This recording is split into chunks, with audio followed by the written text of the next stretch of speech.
Yeah, you covered me. Well, good morning, everyone. We are now beginning day 30 of the Democrat shutdown. And as there are millions of Americans this morning that are embracing themselves for further pain and hardship, we'll highlight some of that this morning. The Democrats, incredibly, are showing no signs at all that they want to end their shutdown. Now, they will have another opportunity today. The Democrats in the Senate will have their 15th opportunity to do the right thing. We're concerned that they won't. And if they reject this for the 15th time, they will be ensuring that this shutdown continues past the November 1st deadline. And that is a fateful deadline for a number of reasons. Starting on Saturday, let me give you a list of things that this means for the American people. It means that tens of millions of American families will struggle to keep food on the table because the SNAP program benefits will run dry. It means that WIC assistance, that's women, infants, and children, the nutrition programs, will be at risk of running dry. It means that Head Start centers, which serve 60,000 children nationwide, will be at risk of closure. Millions of federal workers, and we've listed them here every day. You're talking about air traffic controllers and TSA agents and park rangers and Border Patrol agents, law enforcement around the country. The stewards of our nuclear arsenal will miss their paychecks. Thousands of flights, by result, will be canceled or delayed, while our borders and national security will be directly jeopardized at a very dangerous moment in world history. And our country will lose tens of billions in gross domestic product. With each passing day, the pain gets more real. And the Democrats are guaranteeing when they vote to reject our clean funding resolution. We expect they will do that again today for the 15th time. They are showing no shame whatsoever in their actions. Now, just as we clearly know what is happening, which we've recounted here every morning, the American people can never forget. We also clearly know why it's happening. And I brought a few friends. We brought some colleagues here from the state of New York and New York City to share with you about some of what's going on here. Back in March, this is very clear what happened. Let me summarize very briefly as I can. Back in March, Chuck Schumer voted for the clean CR, the same measure that's on the floor now. He did the right thing, and he went on the floor of the Senate, and he gave an impassioned speech of why we could never inflict all this pain on the American people. He meant it from his heart, and he was consistent in what he had done over his 44 years in Congress, always voting to fund the government. But when he did the right thing in March, he received an onslaught of criticism from the far left base and the Democrat Party. He almost lost his job. Many of you wrote about it.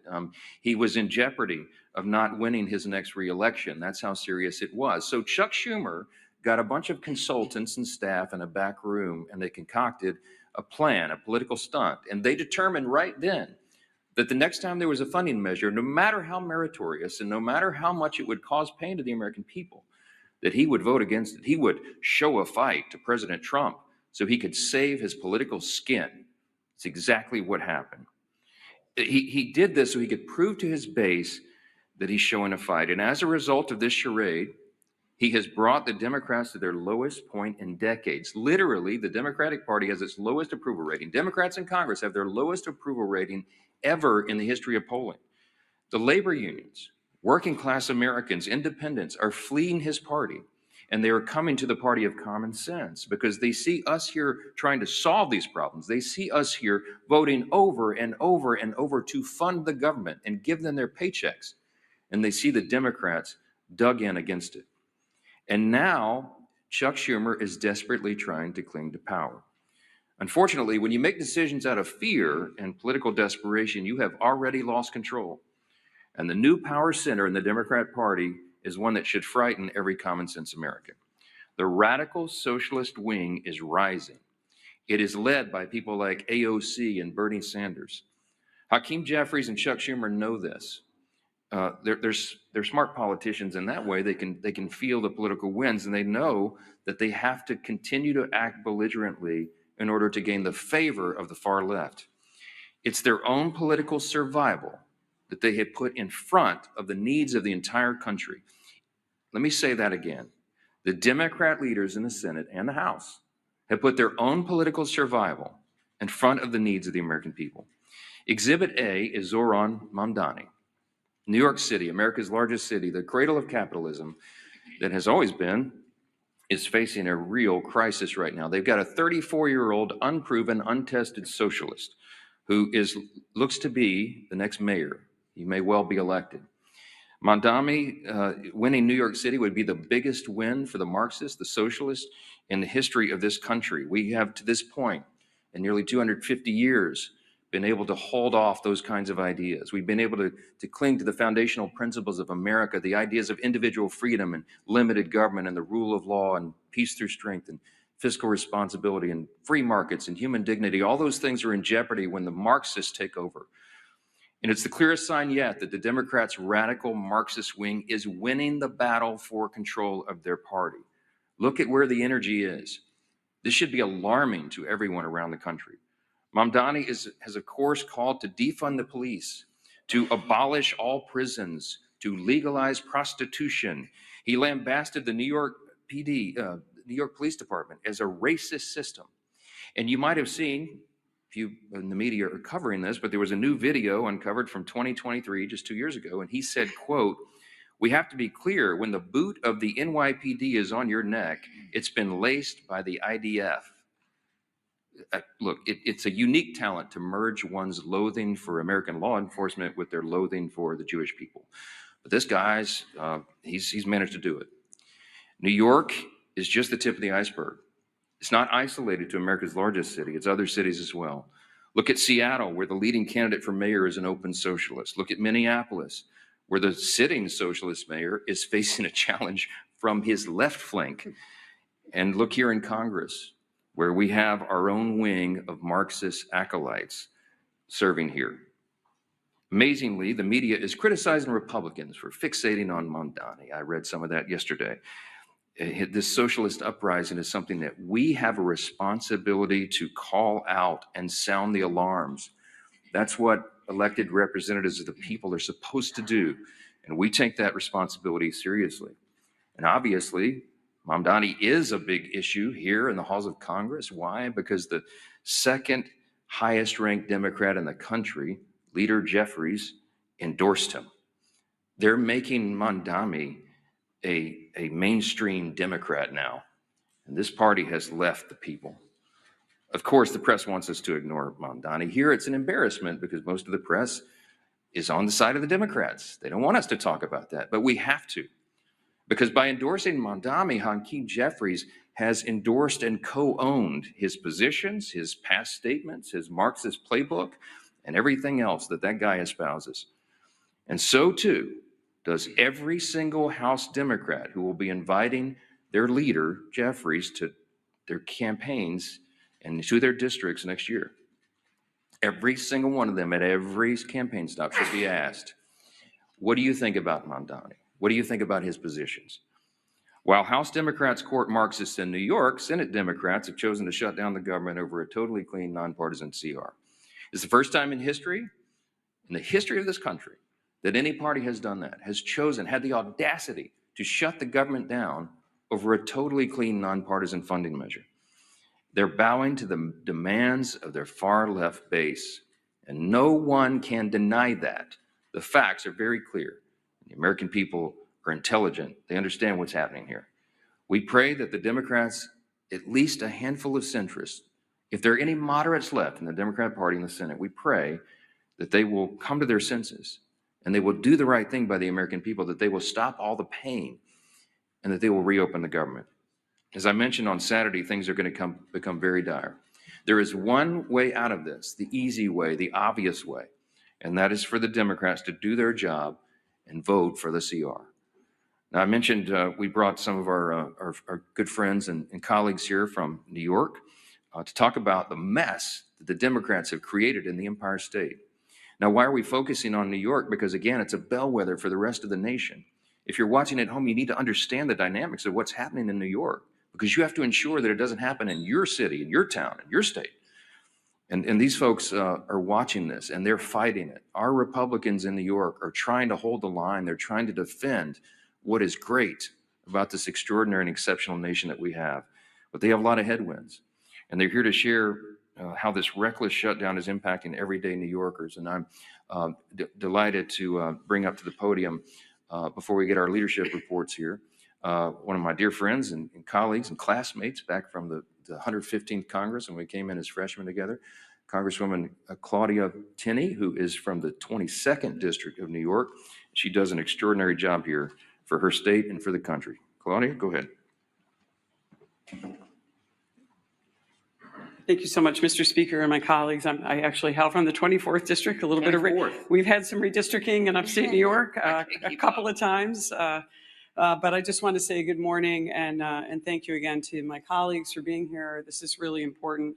And I wish I could say that I am surprised by what we're witnessing, but this is exactly what happens when the Democratic Party surrenders to its most radical fringe.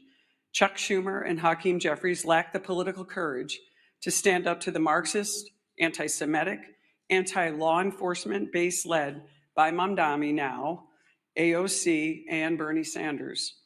Schumer and Jeffries are both weak leaders from New York, and specifically New York City, where they have never had to face serious political opposition and have enjoyed nothing but glowing praise from their friends in the media. They are ill-suited to lead the Democratic Party at the national level, which is on dramatic display with each passing day of this tragic shutdown. They have traded true leadership for appeasement, responsibility for disorder, and principle for political survival. This shutdown is their choice. They've surrendered to radicals funded by dark money groups pushing anti-police, anti-Israel, anti-American garbage. Now the country is paying the price. I served with Hakeem Jeffries in the New York State Legislature. He sat right next to me.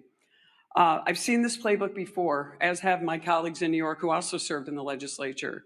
It is the same corrupt Albany routine. Reward insiders, punish taxpayers, and blame everybody else. Today, it is something far worse. A movement run by socialist Marxist activists. I don't like to call them socialists, they're really Marxist, and extremist networks, and they have hijacked the Democratic Party. And as the speaker pointed out, just look at Zohran Mamdani, a member of the State Assembly, by the way. He actually defeated a fairly liberal member of the Assembly, who is, in a narrow election, but there he is in the State Assembly. He is the face of the new far-left coalition, and make no mistake about it, the new leader of the New York Democratic Party. His campaign is not grassroots. It's bankrolled by Soros money, radical clerics, and communists working together to push a Marxist agenda in America's largest city. Schumer and Jeffries will not stand up to this movement. We've seen this because, as the speaker pointed out, they're terrified of it. They have built their political survival on appeasing the far left, and now our entire country is being held hostage by it. They cannot open the government without angering the radicals who radically run their party. The Democratic Party is now controlled, as I said, by the Marxist activists, dark money donors. This is not a grassroots effort. And anti-American ideology is dominating this. And they would rather destroy the system than to lose power. And unfortunately, Leader Jeffries and Leader Schumer are to lose power. And unfortunately, Leader Jeffries and Leader Schumer are just succumbing to this. New Yorkers are already paying the price, and we have been paying the price. From Albany's Medicaid for illegal scheme to Mamdani's socialist city agenda, working families are being crushed under taxes, mandates, and ideology. And if we don't stand up, the damage will not end at the Hudson. It will reach every corner of upstate New York and across this country. We are here to fight for the men and women who build, farm, serve, and raise families across New York and our nation. They are the backbone of this nation, and they deserve a government that works for them, not the political insiders who have created this mess. So my message to Chuck Schumer and Hakeem Jeffries is simple. Stop playing games. Stop bowing to this mob and reopen our government. Pay our troops, fund essential services, and start putting American families, and especially in my case and my colleagues here, New York families first. And my message to New Yorkers is this: stand up, speak out, reject this radicalism that has taken over not just our city, but will take over our state. And I thank you, Mr. Speaker. I appreciate the moment.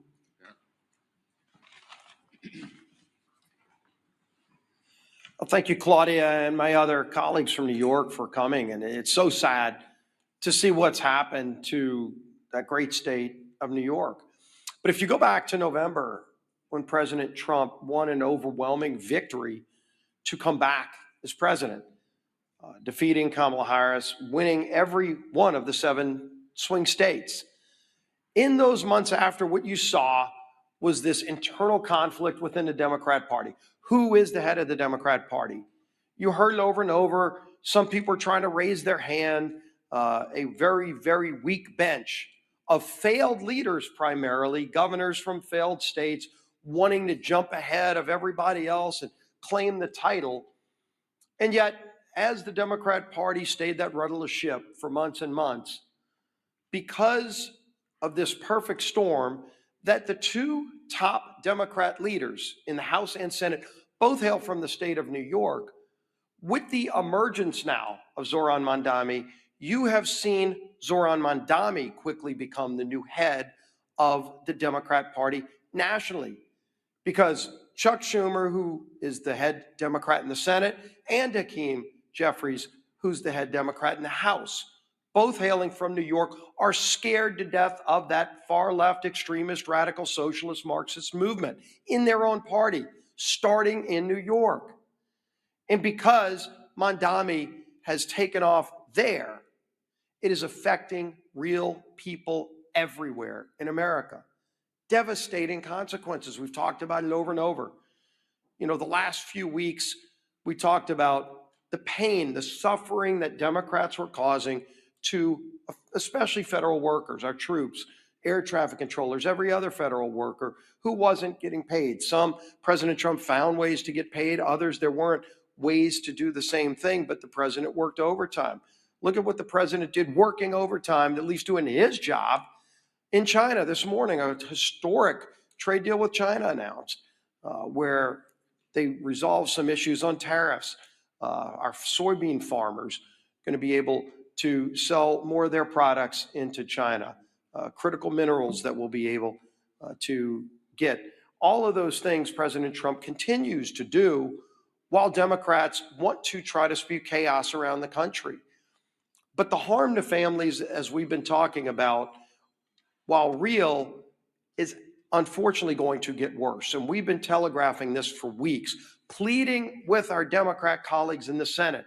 Just five Democrats need to get the courage to end the shutdown. And only they can do it. They know that. And what are those consequences? We've been talking for weeks. Coming this weekend, Saturday, 42 million SNAP beneficiaries will lose those benefits.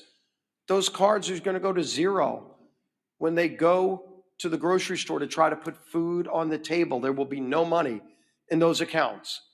And what is Chuck Schumer going to tell those families? It's no longer hypothetical. It's no longer theoretical. It's real suffering and pain, and they know that. We've given you the quotes over and over these last few weeks. They admit they are causing suffering. They're using the American people for leverage, and they just don't care. But I think they're going to start hearing more and more from people. There's some people we've been hearing from. The National Veteran Advocate, his retired U.S. Army Sergeant Eric Donahoe, said this, quote, "The decision to vote against advancing the CR is now causing financial harm to families who serve this country." He went on to say, quote, "When I spoke with Democratic staffers that I know they called this shutdown a political opportunity. They think the more Americans hurt, the more power they gain. They even bragged about it," Donahoe said. Quote, "This isn't a headline to us. It's rent, it's groceries, it's mental health, it's stability." And of course, you've heard just a few days ago, we had the National Air Traffic Controllers Association and the American Federation of Government Employees demanding that Democrats pass the clean CR. More and more, you're seeing this growing chorus of people from all corners, including Democrat corners, telling their own party leaders, stop this madness, end the madness, and vote to open the government. But again, this weekend, it gets even more painful, more suffering that they will impose if they keep this madness up. And so I'm going to try to find 5 Democrat senators. It's all we need is 5. So let's start with John Ossoff in Georgia.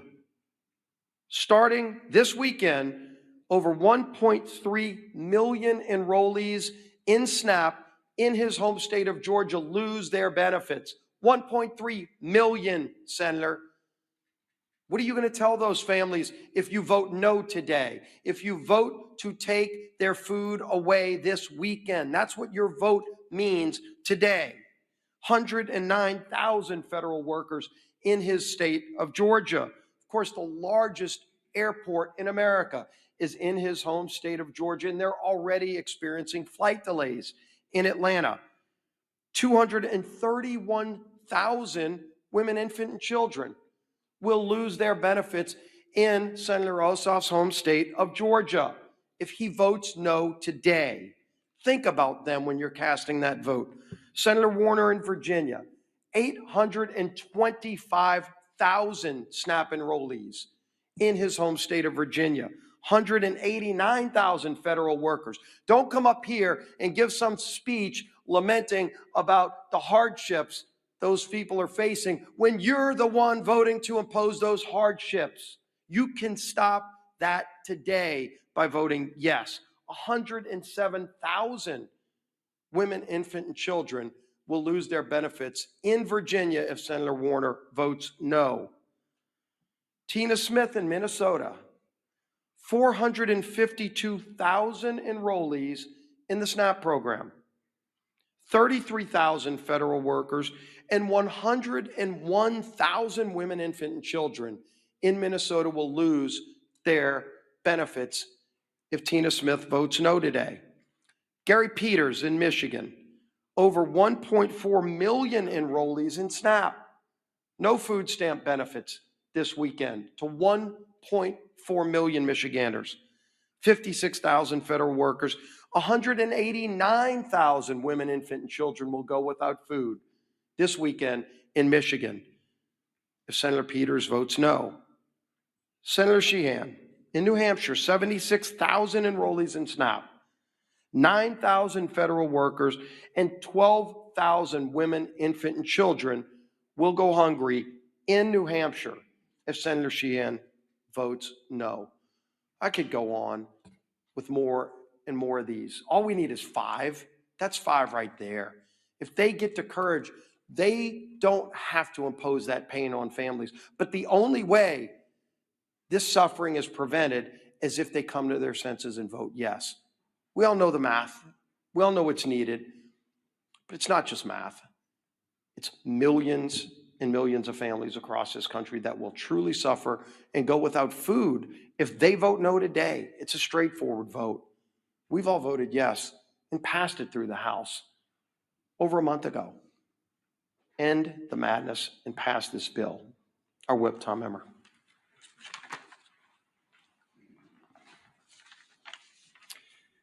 We are officially 30 days into the Democrats' needless government shutdown. 30 days that millions of federal workers have gone without a paycheck. 30 days that critical telehealth services and in-home hospital care programs have been put on pause for the vulnerable Americans who need it most. 30 days that our national security has been put at risk due to staffing shortages. Not to mention the SNAP benefits that you've heard our leader go through in detail that will be cut off for more than 40 million low-income Americans if the Democrats fail to reopen the government before Saturday. It's been 30 days of pure obstruction from Democrat lawmakers who care more about appeasing the radical Mamdani and Omar Fata wing of their party than reopening the government for the people they were elected to serve. Americans are hurting. Families are turning to food banks. Major airports are issuing ground stops. But the Democrats don't care.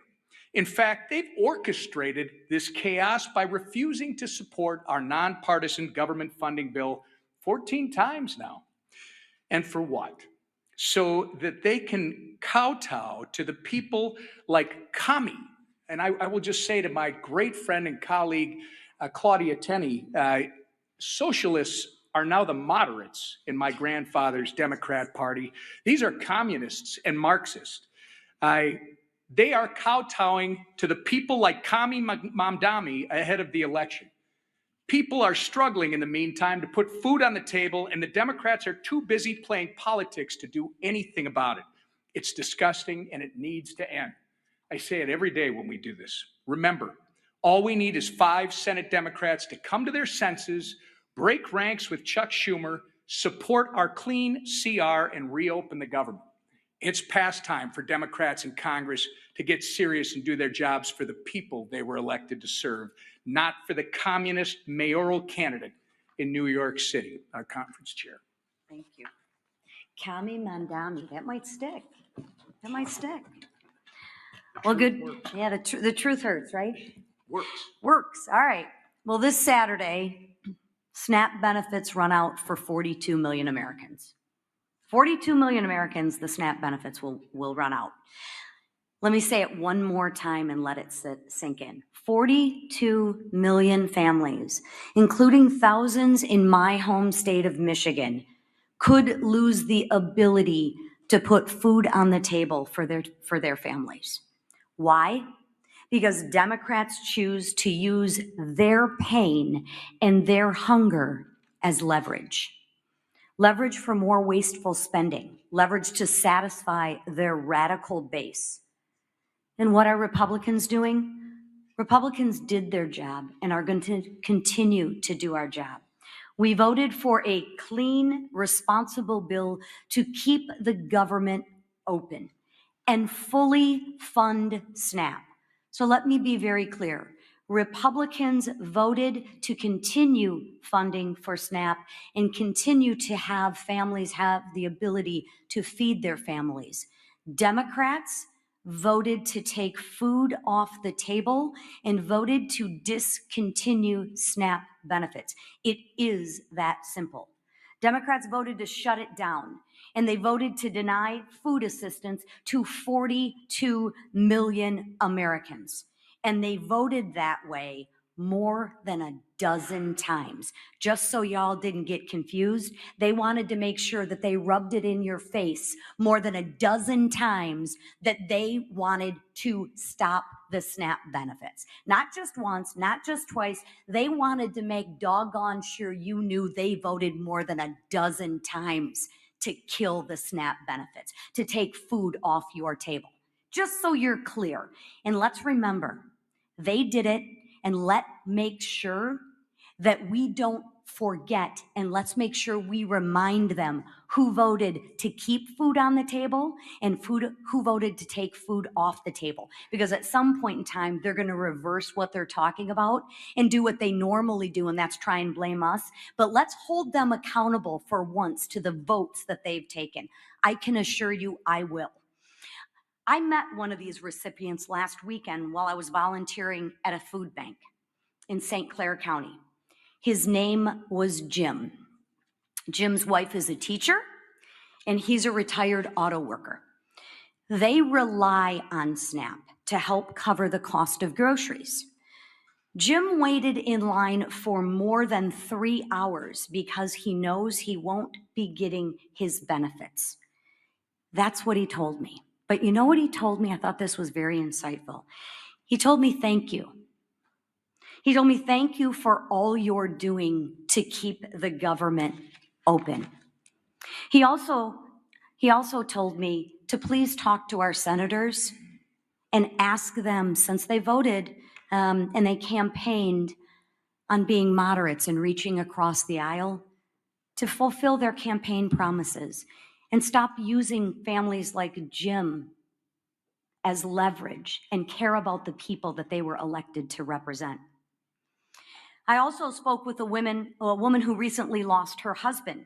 She's now raising her grandkids and told me she's never needed help before, but now she's struggling to afford groceries. These are real people struggling, real people that Republicans are actually fighting for, and real people that I am fighting for. Jim is not leverage. Jim is a person with a family to feed. Open up the government and stop using Jim and his family as leverage to kowtow to your radical political base. Do what you know is right and what you have said is right, and open up the government. A farmer back home once told me, when you're not hungry, you have a lot of problems. When you're hungry, you have one. Right now, families on SNAP have a problem. And that problem should never, ever be used as political leverage. So Republicans, we're going to keep on working and we're going to keep on fighting. And you know what? We will keep showing up. And while we keep demanding that Democrats stop using suffering Americans as pawns in their political games, I implore my two senators, do what you said you were going to do. Do what you said that you are. You've reached across the aisle. You're moderates. You care about people. Well, show that in your actions and vote for a clean CR for families like Jim who you represent. Please, they are counting on you. And every no vote means that you are keeping food from their table. So please, it is time to pass the clean CR and actually put the people who you represent, Americans, first. Thank you. We'll take a few questions. I just want to thank again our colleagues from New York.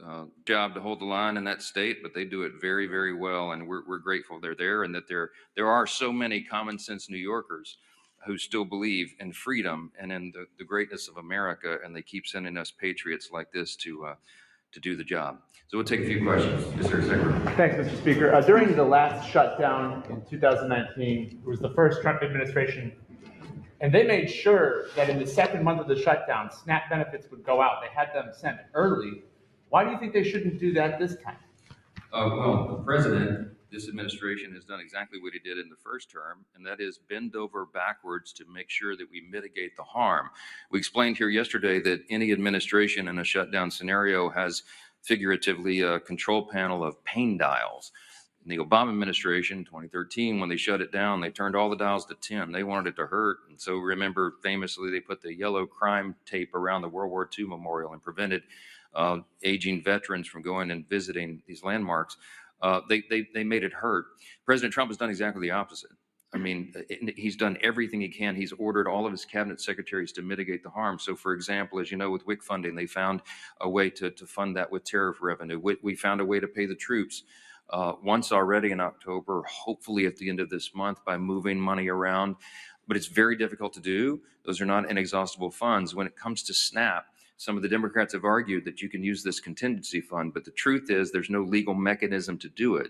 Unlike with WIC funding that was attached to a 1930s era statute that was related to tariff funds because it was related to nutrition and food coming over the border, there's no such legal avenue to give SNAP funding now. It doesn't exist. The problem is the contingency and the authority to do that was voted down in the CR when the Democrats themselves did it. So the president has lamented this. He has informed USDA and everybody. Do as best you can, but the money doesn't exist to do it. The simplest way to end the pain and the simplest way to make this stop is for the Democrats to do the obvious and right thing and vote for the nonpartisan funding measure so that we can turn everything back on. Then we will get back here, and then we will debate all these other extraneous issues. But right now, the first job of the government is to keep it in operation and take care of the people who depend upon all these services we've articulated today. It's nonsense, and it has to end, and you should be asking them the tough questions, why they're willing to inflict this pain on the people for their partisan political purposes. Yes, ma'am. Mr. Speaker, some more moderate Senators Murkowski, Peters, and Shaheen have said that discussions on how to end the shutdown have picked up this week. Are you writing on those? How do you feel about them? And specifically, how do you feel about the idea of ACA subsidies working as a commitment? ACA subsidy working. Look, I'm not surprised that the conversations are turning up in earnest. I mean, when you're talking about the handful of centrists and moderates that are there, they feel the pressure of this. You have all the major unions now coming out, as we've noted, demanding that they do the right thing and get the paychecks flowing again. You have flights being delayed and canceled. It harms people on their nutrition and their food and everything else. And so this is not a surprise to us. We welcome them doing the right thing. But again, we don't have anything to negotiate because we didn't put any partisan Republican priorities on the CR at all. I don't have anything I can pull off of it to make it more palatable for them. So our urge and our plea to them is just do the darn right thing and open the government. And then we'll figure all the rest of these things out. We were always scheduled. We were always planning to have the debate about the COVID era subsidies and all these other issues in October, November, December. The COVID era subsidies don't expire until the end of December. There are all sorts of discussions going on about that, all kinds of ideas. I could give you dozens of them that have been collected just in the House Republican Conference. There needs to be massive reform. There need to be income caps. There needs to be the elimination of fraud, waste, and abuse in that program, which we think is rife in it, and many other things. So there's informal working groups going on as we speak. There's discussions being had amongst all the members, but we've got to get the lights turned back on here and get the services provided to the people so that we can come here and do the rest of the legislative job. Yes, ma'am. Would you be willing to fund part of the government for the full year, as some of the senators are discussing, without a CR to open them? These rifle shot bills that you keep hearing about deviates from the goal. We have one singular purpose, and that is to reopen and fund the entire government. The Democrats do not get to shut down the government and then make the decision on who's more important than the other and which little thing they want to fund to relieve their own political pain. That we have one purpose, and that is turn this thing back on. And all those other efforts are deviations, and it's political games. They're trying to cover their own tails now because they know they have inflicted this pain. I'm going to remind you again 14 times. I bring my chart in every day. I'll bring it back tomorrow because I want everybody to remember Republicans have voted 14 times to fund the government, and the Democrats have voted 14 times to close it. They are imposing the pain. And now they're feeling a little pain themselves because people are starting to let them hear about it. They better do the right thing. That's all we can say. Yes, ma'am. Mr. Speaker, you mentioned today that the Senate's going to vote for the 15th time. Senate Democrats are supposedly. The Senate's actually not voting today on the CR to fund the government. Do you agree with Leader Thune's decision to let Democrats sit with this over the weekend? They're not voting today on the CR, so SNAP benefits are going to lapse. They're not taking that vote today. Well, Leader Thune was pretty upset yesterday. We've all seen the video. Mad John on the floor, and it's appropriate when we come in here and do these briefings. I can empathize with them because we're happy warriors. I like to come in and have a good time in press conferences and tell you good news and all of that. But this feels very much like in my state, Louisiana is a hurricane state. It's like giving a briefing during a hurricane, a Cat 5 hurricane. Right before it hits shores, we put the sandbags around our homes and we board up the windows and we do everything we can to prepare, but we know the real pain is about to hit and we feel helpless and do anything about it. And that's the same emotion and that we feel here at the podium and when we're on the floor. And Leader Thune let them have it yesterday because they were trying to play games, and we're just fed up with it. He's a very even-tempered, calm guy. I mean, I try to maintain the same demeanor, but it's infuriating to us. I'm not going to second guess his decisions on when they schedule the votes each time, but he's probably about had it with their nonsense. And when they tell him and they thumb their nose at him and give, and say other things that they like to drop the F-bomb now for fun, for emphasis apparently. When they tell him those things, he probably recognizes it's a futile effort. He realizes they're dug in, that they don't care. They're more afraid of the Marxist, socialist, far left in the party than they are the harm that they're going to cause in the American people. That's a fact, and you need to make them try to refute that because they can't. I'm grateful again for our New York colleagues for holding their ground and standing guard as they do and for being here. Thank you all so much.